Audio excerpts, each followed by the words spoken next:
twegamiye dukora imitego y'umwanzi rurema rugira ruga.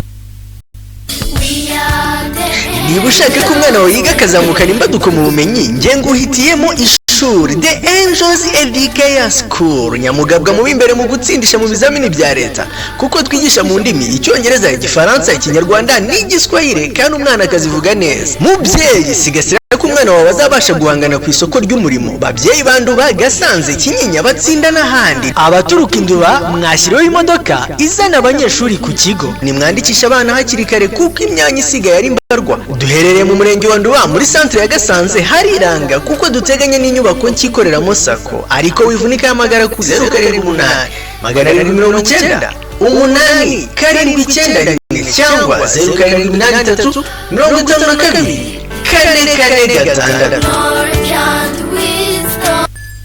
Iya bimeze bite rero se bigaragara neza mu nkuru no mu mivugo.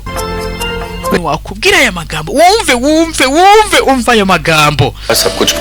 Ati urukundo rutuma buri kimwe aza hacu. Nifuzaga ko dutsinda buri match yose se nadukoreye byibura byaduhaye amahirwe byagwaye amahirwe yo kugira ngo utangire gerageza ubyumve.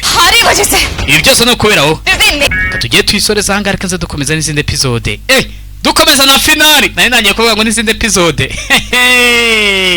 ni kwiperu akadomo.com. Kunda cyane mbibutsa ko twari turi kumwe na The Angels Education School. Bahamagare kuri 0783 52 44 6.